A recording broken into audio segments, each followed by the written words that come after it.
کہ تیرے داڑھوں کی جگہ جہاں ہے وہاں دانت نہیں لگ سکتے، اور جہاں دانت ہیں وہاں داڑھی نہیں لگ سکتے۔ اگر لگا دیں گے تو آپ کی شکل بھی خراب ہو جائے گی، اور جو آپ کے کھانا پینے کا معاملہ وہ بھی ختم ہو جائے گا۔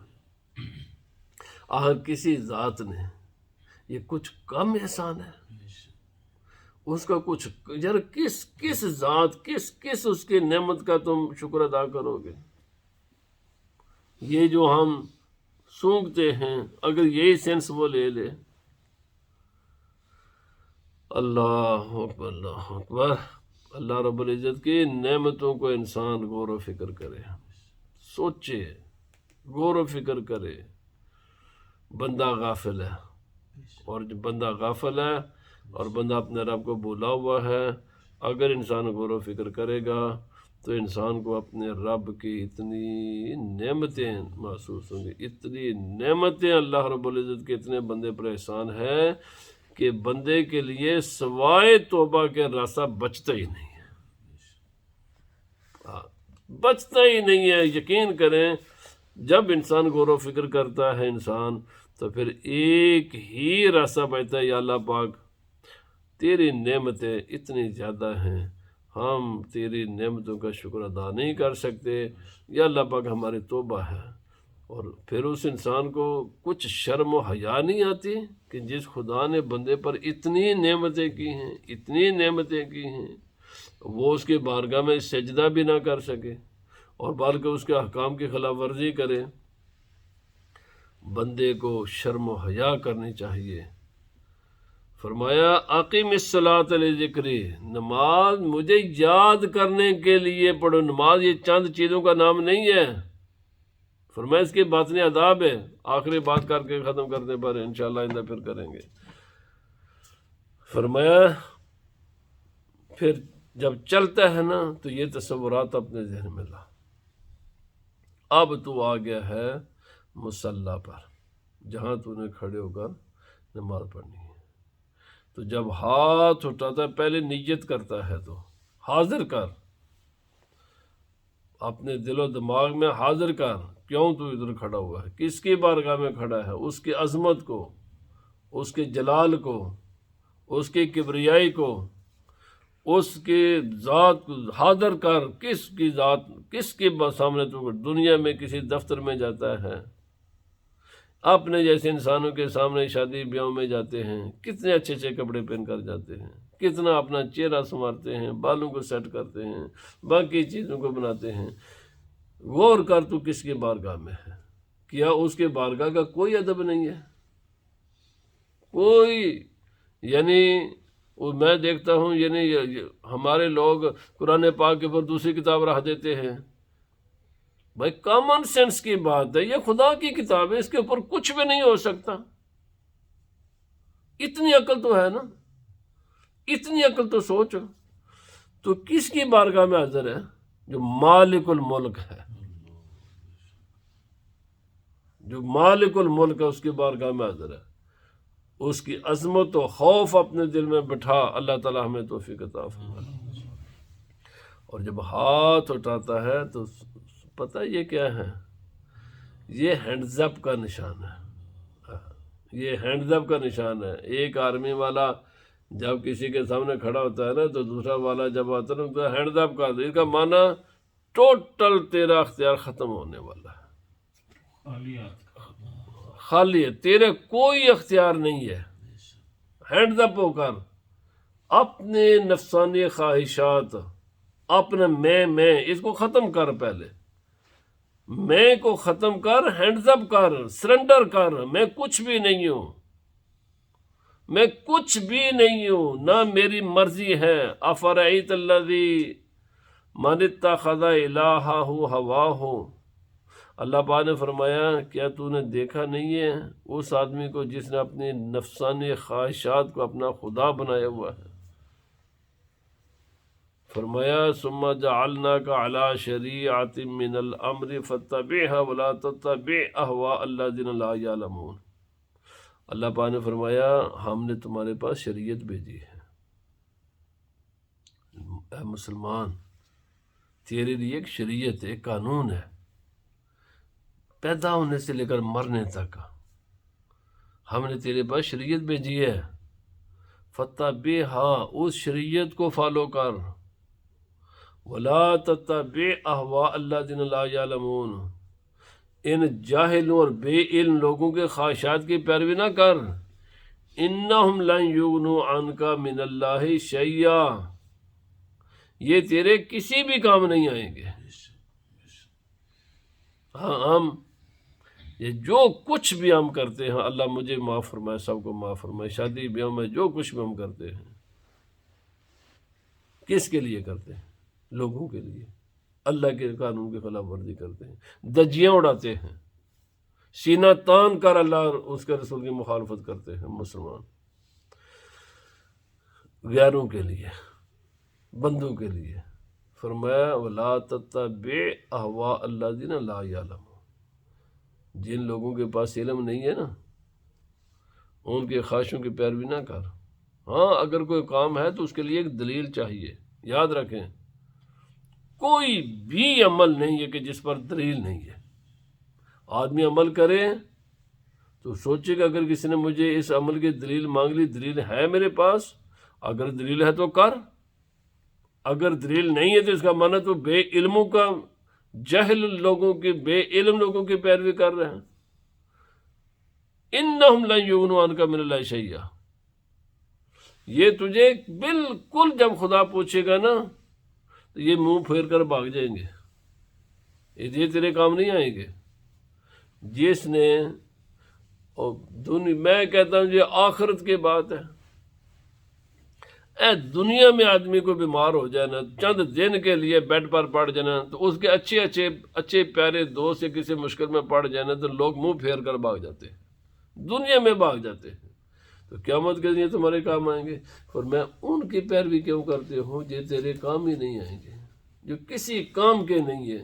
میرے بھائی دنیا کی زندگی ہے، چند روزہ زندگی ہے، نہ اپنی مرضی کے مطابق گزار، نہ لوگوں کی مرضی کے مطابق گزار، اس کو شریعت کی مرضی کے مطابق گزار۔ کیوں؟ اللہ پاک نے فرمایا ہم نے تمہارے لیے شریعت اتاری اس لیے کہ تم اس کی پیروی کرو۔ اللہ پاک مجھے بھی آپ کو بھی عمل کی توفیق عطا فرمائے۔ السلام